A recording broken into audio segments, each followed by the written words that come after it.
O.J. Simpson has just died of cancer at the age of 76, and he is a man that many people believe got away with a double murder. I feel like a lot of people have heard of the O.J. Simpson case, but they don't actually know what it was about, and it's insane. So I'm here to break it down for you. Hi, I'm Meg. I talk about true crime. Let's get into this case. Even before the trial, O.J. was famous. He was a famous football player and actor, but the trial is what really got him famous. This story begins in 1977 when O.J. Simpson meets Nicole Brown. He was 30 and married at the time, and she was only 18, working as a waitress in a private club.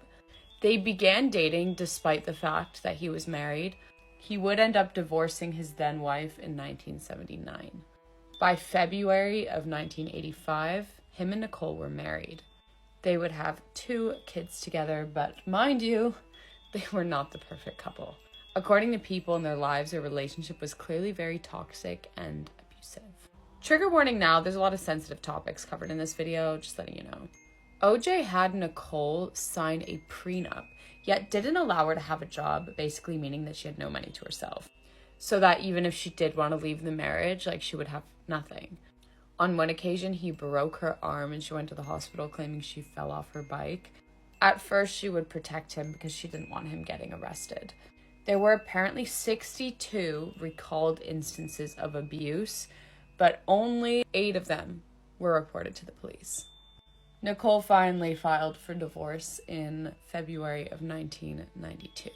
But unfortunately, OJ would not leave her alone. He began stalking and harassing her. He would allegedly spy on her and her boyfriend during their intimate moments. And then things just escalated from there. Nicole started to say that she felt that her life was in danger because OJ had threatened to unalive her if he saw her with any other man. She was so scared, in fact, that she drafted her will. OJ was using a very common tactic with abusers where they basically make their life a living hell so that they come back, because that was easier than not being with them and being harassed. It's absolutely insane. June 12th, 1994, both Nicole and OJ attended their daughter's recital. After the recital, Nicole took the kids, OJ wasn't there, to a restaurant where she ran into her friend who worked there called Ron Goldman. Nicole had left her sunglasses by accident at the restaurant, so Ron Goldman decided to drive to her house and drop them off on his way home. Meanwhile, while Nicole was at the restaurant, OJ apparently got a takeaway and may or may not have picked up illegal substances. That is allegedly. I don't know. 10:15 that night, Nicole's neighbors claimed that they heard her dog going crazy, barking loads and loads.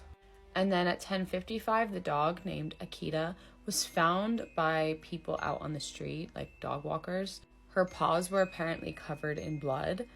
And Akita started following the dog walker home. He tried to take her back to where he found her, but she refused to go anywhere near that house. So she was clearly really scared of whatever she had witnessed. At midnight, they then, because she was going crazy apparently, they decided to try and take her back again. Akita kind of led them to the house and then stopped outside, which is where they saw Nicole's unalived body on the ground. But that wasn't the only body. Her friend Ron from the restaurant, who was dropping off the sunglasses, was also found unalived outside. The poor guy was literally just trying to return some sunglasses. When police got there, they realized there was no sign that anyone actually entered the building at all. It all happened outside. Nicole was found barefoot at the bottom of the stairs that lead to the apartment, face down. The walkway leading to those stairs was covered in blood, but her feet were clean, which suggests that she was killed first, also suggesting that she was the intended target. She had some defense wounds, which indicate a struggle, and her cause of death was stab wounds to her neck and head, but I'm not going to go into detail because it is pretty nasty. It was brutal. Ron was found nearby with similar wounds and the sunglasses nearby, which kind of points to the fact that he was probably returning them and stumbled across this scene. and they unalived him so that there wouldn't be any witnesses. The bloody footprints belonging to the killer showed that he walked away from the scene, didn't run, which is kind of creepy. Very like Michael Myers. 11:45 that same evening, OJ was meant to be catching a flight to Chicago. A driver came to pick him up at 10:25, but there seemed to be no one home. So he waited. No one was letting him into the gates or anything, so yeah, he was just waiting outside. He claimed that at one point he saw a figure enter the house that looked a similar build to OJ, and he watched him like in the house, kind of walking room to room. He eventually did come out of the house, claiming that he had overslept. He reportedly seemed agitated, was sweating, complaining that he was overheating even though it wasn't really that hot of a night. The driver also testified that he had 4 luggage bags with him, but did not let the driver touch one of them. He insisted that he wanted to load it into the car himself. Yet, at the airport, he only checked in 3 bags. So where did that fourth bag go? Witnesses at the airport claimed to have seen him discarding things in the bins. Investigators believe that this could have been weapons, the bloody clothing, any evidence. He would surprisingly actually make it to his flight, and the pilot claimed that he seemed to have like some cuts on his hands. When Nicole's body was discovered, obviously police got into contact with OJ to come and get his kids. The kids were in the apartment building when their mother was unalived, outside. So they were like, you should probably come get kids. They showed up to OJ's house to go and talk to him, and they found his car parked quite frantically outside, and there was blood on one of the doors. They obviously didn't know that he was in Chicago. Now, because of the circumstances, finding blood on the car, they thought that someone could potentially be hurt in the house, and they were able to enter without a warrant. In OJ's house, they found a very important piece of evidence. It was a glove. It was the right-hand side of a glove, and it was covered in blood, and it matched the left-hand side one they found at the crime scene. I feel like I forgot to mention that earlier, but they found a bloody left-hand side glove at the crime scene and then the right-hand side one in OJ's house. A weird detail as well is when OJ was made aware of what had happened, his only concern really was whether or not the kids had seen their mother's body. Not, are the kids okay? It's like he already knew that they were okay. Because maybe he was there when it all went down. OJ was number 1 suspect at this point, quite obviously. He ended up giving his DNA and it was linked to the crime scene. That's when detectives finally said that OJ should be charged with 2 counts of first-degree murder. They gave OJ the option to turn himself in, and he agreed to do so, but never showed up to the police station. Instead, it led to this ridiculously slow, highly televised police car chase. He was in the car with a friend, and he basically told police that he was going to unalive himself in the car, and so they were like chasing after him. It was this whole televised ordeal. They literally slowly followed him around for like an hour. This was seen at the time by an estimated of 95 million people. Hundreds of his fans lined the streets, and finally it all ended at his house where he was finally arrested. And then began the O.J. Simpson trial. Now, because this is a massive case and I've only got 10 minutes on here, I'm going to have to do a part 2, but I will post it immediately after this video is posted, so you won't have to wait or anything. Make sure you check it out because it'll be the entire trial, and let me know what you think so far in the comments. Don't forget to come back every Sunday because True Crime Sundays are back, and I'll see you in part 2. Bye. This young boy was abducted, tortured, murdered, and then eaten by people who he thought were his friends. I'm True Crime Caitlin, and this is the horrific murder of Shibli Sadiq Ridoy. Shibli was an only child to parents, Shafiq and Naheed, and they were a relatively poor family living in Bangladesh. Shibli had big dreams and even bigger aspirations, and he was determined to do well. He was a brilliant student, and in 2023 he decided to pick up a job so that he could save money to go towards his future university fees. He had found a job on a poultry farm where he was a very hard-working, dedicated worker. So hard-working and so dedicated that he was very quickly promoted to manager.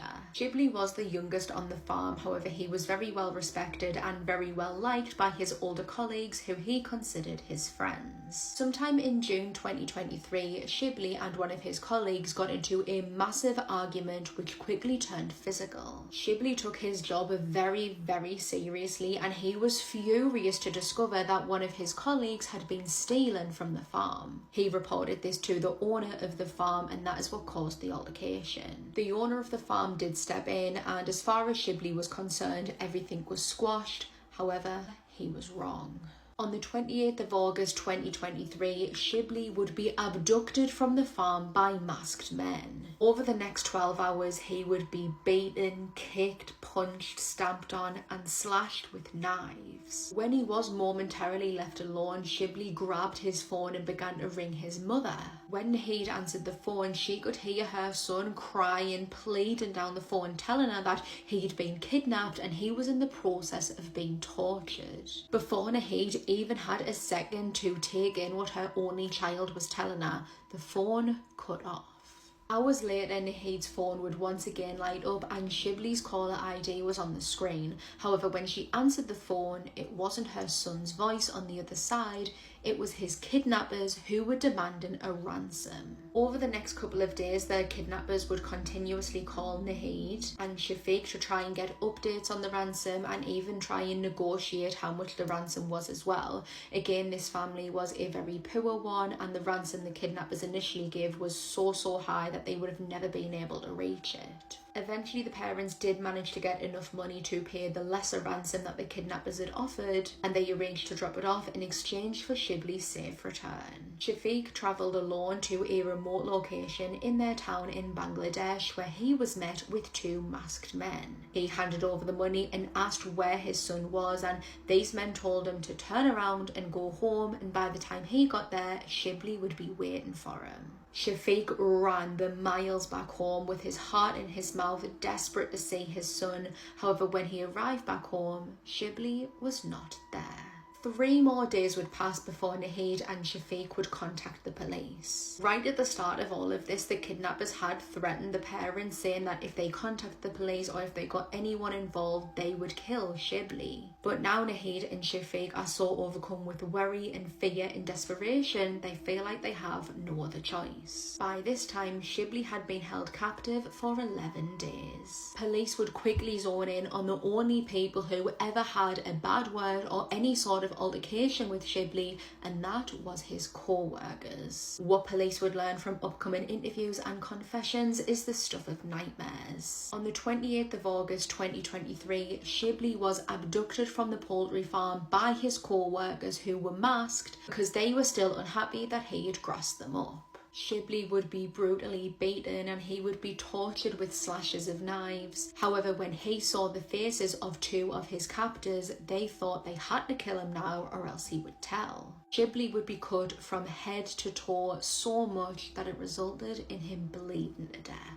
His body would then be dismembered, he would be decapitated, and one of the perpetrators even admitted to cooking and eating some of Shibli's flesh. Worried that Shibli's remains would be discovered and he would be identified, the group then decided to physically skin Shibli. They removed all the skin, fat and muscle from him, leaving him as just a skeleton. Shibli's bones would then be scattered across some nearby woodland. And this all happened within days of his captivity. When Shafiq handed the money over to the 2 men, his son was already dead. The main perpetrator would lead police out to the woodland where some of Shibli's bones were disposed of. When he was transported into the police car back to the police station, the car was actually mobbed by furious villagers who couldn't believe what they had heard. They managed to stop the police car, drag the killer out, and physically beat him to death on the side of the road. The other killers are still awaiting their trial. This is another picture of two more of the perpetrators, and there are two other perpetrators which have never been photographed and never been named.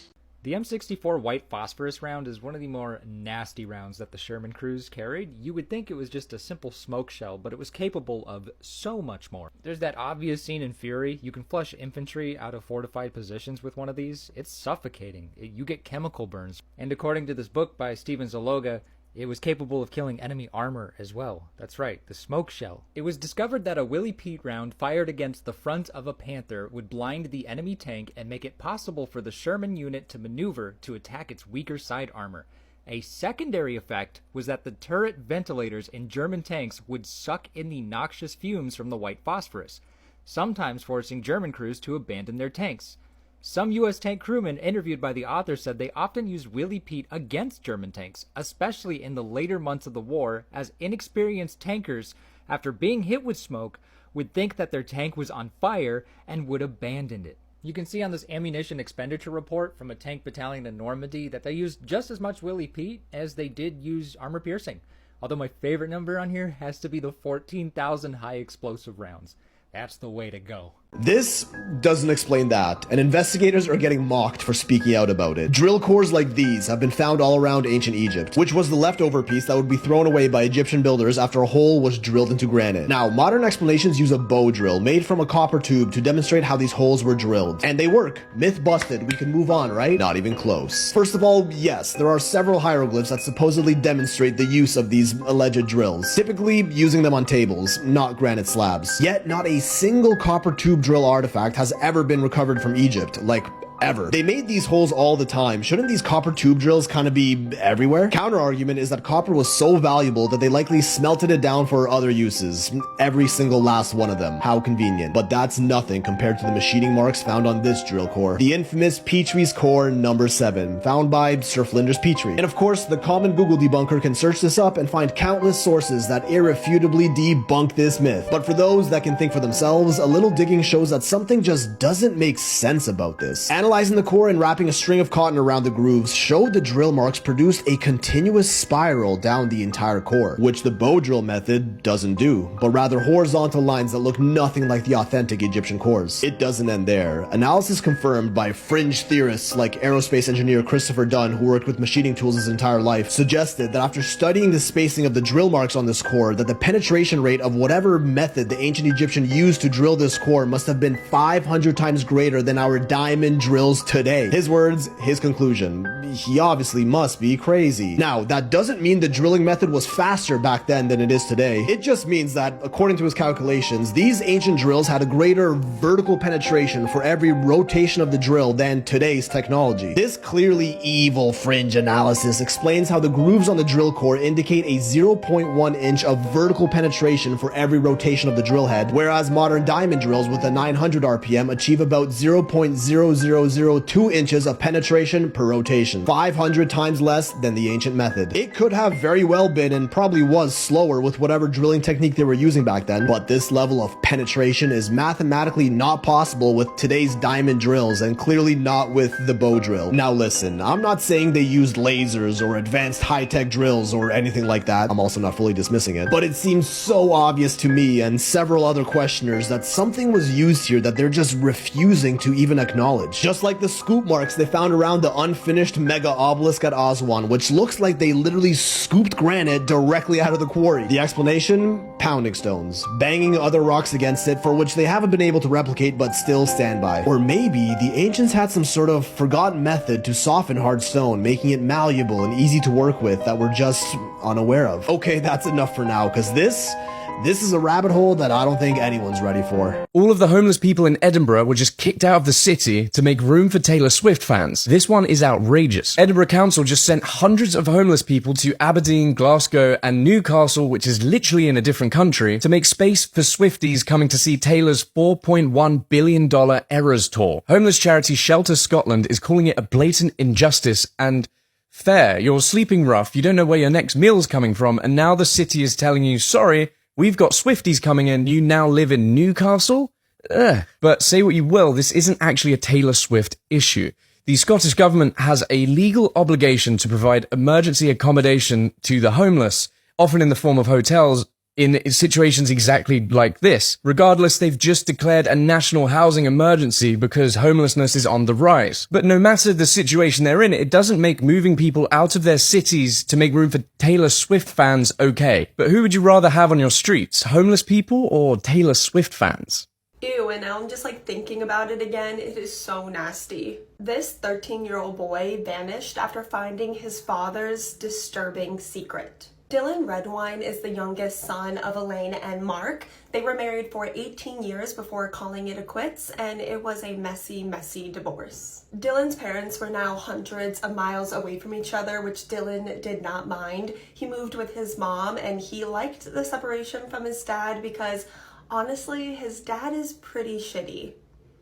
If you know, you know. But Mark still had visitation rights, so over Thanksgiving break, Dylan would be getting on a flight and be spending it with his father. Dylan was adamant. He was begging his mom, please don't make me go, especially since his older brother Cody would not be joining him, so it would just be him and his father that he didn't really like anymore alone. But it was a court order. There really wasn't anything that they could do. So Dylan got on that flight and went to visit his father, and within hours, 13-year-old Dylan Redwine would be missing. The day that Dylan got to his father's house, he immediately asked to go sleep over at another friend's house, and when his father said no, he made plans to go hang out with his friend at 6:30 in the morning the following day. So it's clear that this poor child was desperate to just get away from his father. But unfortunately, Dylan would never make it to those plans with his friend.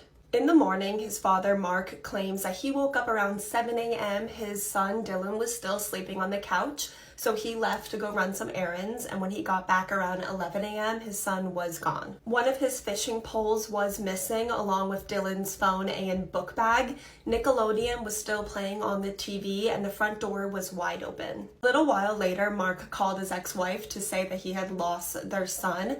Dylan was reported missing as a possible runaway. But Dylan's mom knew that Dylan did not just run away, and she actually suspected her ex-husband Mark from day one, and there were a lot of red flags. For one thing, Dylan did not like to fish. He did not know how to fish, so it did not make sense to his mother that he would bring a fishing pole if he did not even know how to run a fishing line through it.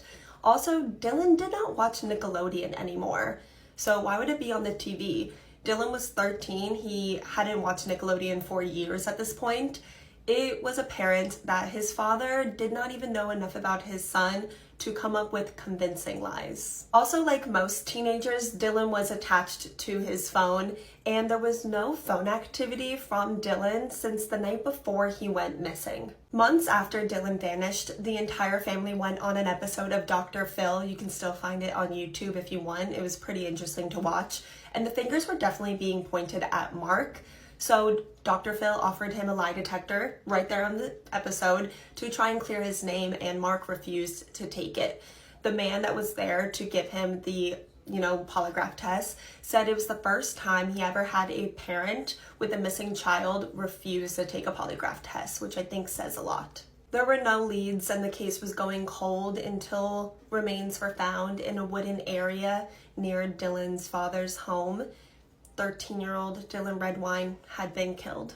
Trace amounts of Dylan's blood was found all over his father's living room. It was believed that that is where Dylan lost his life and then was dismembered by his own father. I'm sure at this point you guys are all wondering if there's a motive. Why would his father do this to him? And believe me, there's a motive, and you guys are not going to believe what it is. It's a lot more dark and disturbing and disgusting than you could ever imagine. Mark was finally arrested for killing his own son years after Dylan first went missing, and when he was arrested, his trial was postponed 10 times, which, was really hard for Dylan's mother. I mean, having the trial postponed once is really hard for loved ones of a victim, let alone 10 times, but Mark was eventually found guilty of all charges and sentenced to the maximum sentence of 48 years in prison which will be a life sentence for Mark Redwine, who is now in his 60s. So why did Mark take his child's life?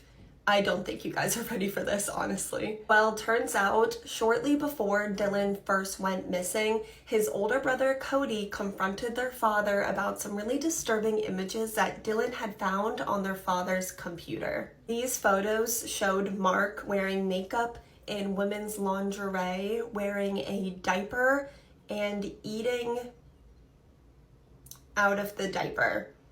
I'm not even kidding, I wish I was. And these photos are online if you guys want to look at them, but I highly suggest you not looking at them because they are grosser than you could even imagine. Now I'm thinking about it again, ew, they're so nasty. Please don't Google them.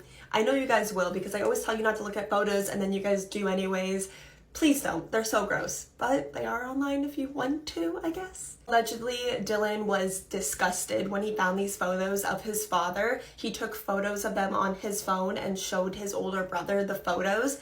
It is believed that Dylan, the day that he passed away, confronted his father about these photos, possibly, maybe exposed them because he had them on his phone, which is also could explain why Dylan's phone to this day has never been found. It is believed that Mark, who already had a really violent past, went into a rage over this and took it out on his poor child.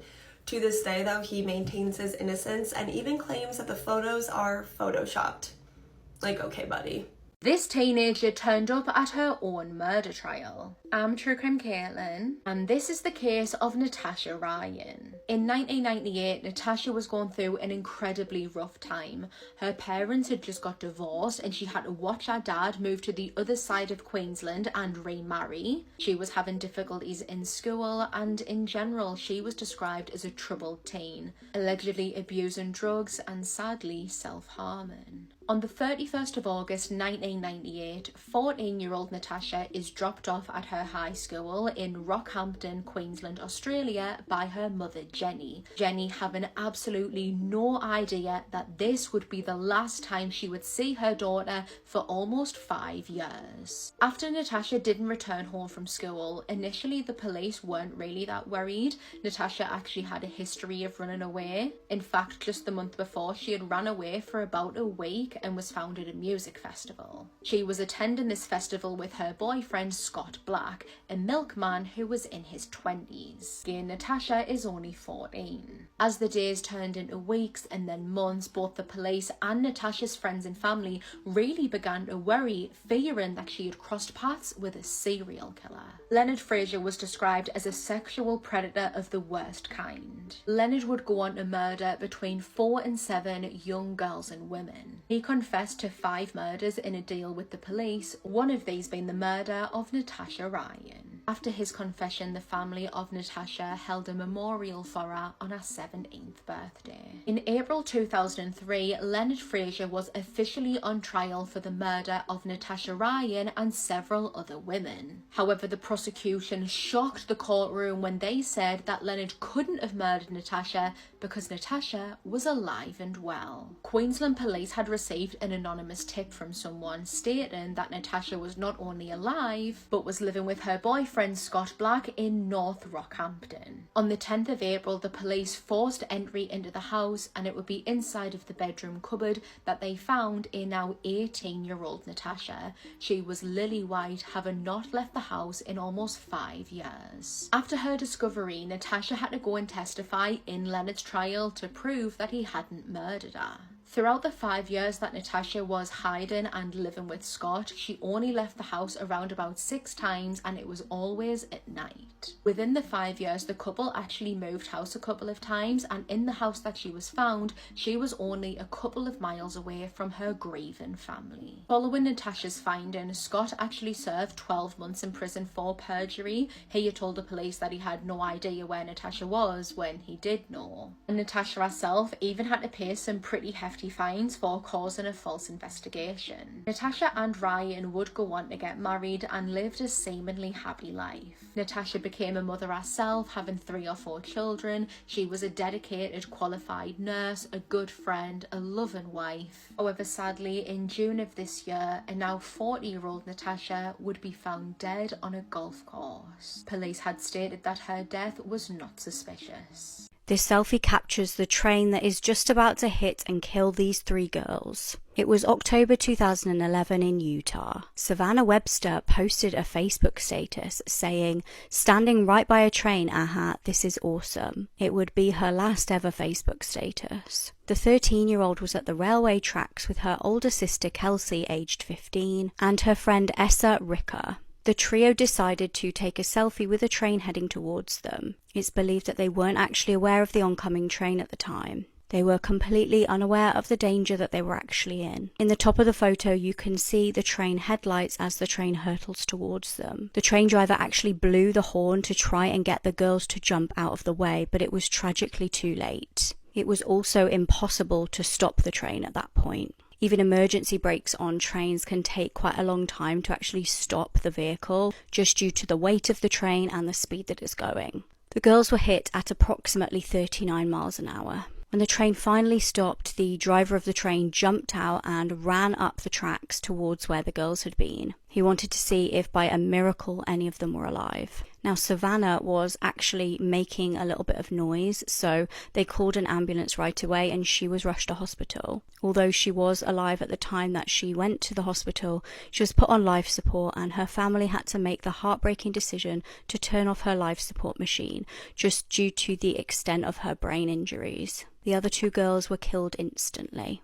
In 2023, a life-size sculpture of Jesus Christ was revealed in Salamanca, Spain. The statue showed Jesus with wounds from the crucifixion. And this sounds crazy, but the sculpture was made from images used from the Shroud of Turin, a piece of cloth with an image of a man who seems to have been crucified. Listen, Jesus isn't dead like this sculpture. He's very much alive right now, which shows us how much he went through and how much he loves us. And if you love Jesus, then make sure to subscribe right. Every time I hear an update on this case, it gets worse and worse. The owners of Return to Nature Funeral Home in Penrose, Colorado have been arrested again. And John Halford has been accused of grooming his teenage stepdaughter. As we know, they've been charged with 260 counts, including abuse of a corpse, forgery, theft, and money laundering. John was able to post bond because he told the judge he was still taking care of his stepchildren, but it turns out they moved to Florida before the bodies were even discovered. And they moved away because John was allegedly abusive. John's stepdaughter recently revealed that he has been grooming her since the age of 15,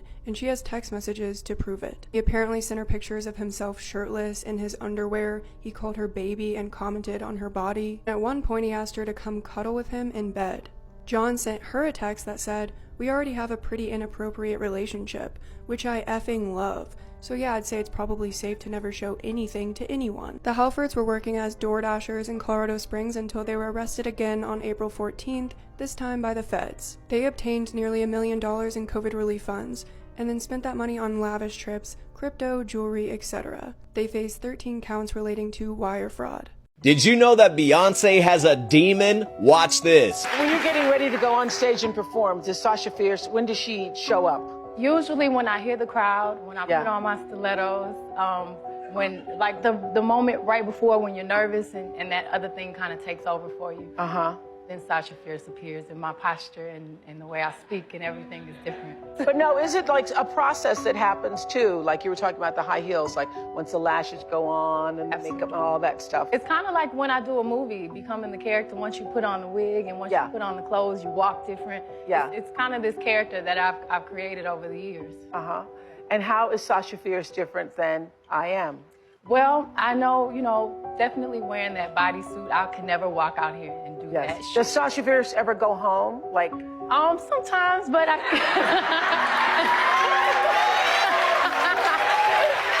often, only on special occasions. Never show up and...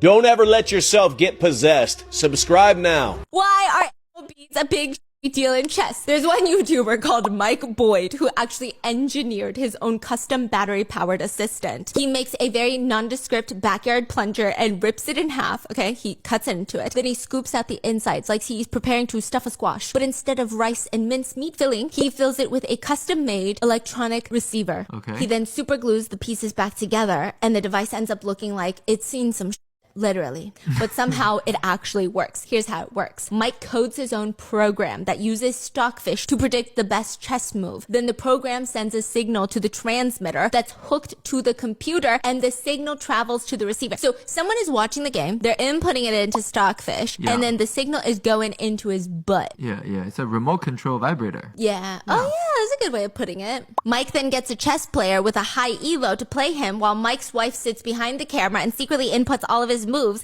and Mike feels out the vibes to see which moves he should play next. He literally feels... Wait, he put it in? Oh yeah. Oh. There are a lot of dedicated YouTubers out there to their craft. It's a very good excuse also to stick it in the butt. Now, Mike does win the game, but netizens are not impressed. This is one of the many comments. I will refuse to believe any of the device's result until someone actually puts it in its intended spot. Mike did not use the backyard plunger in his... Apparently he put it in his shoe.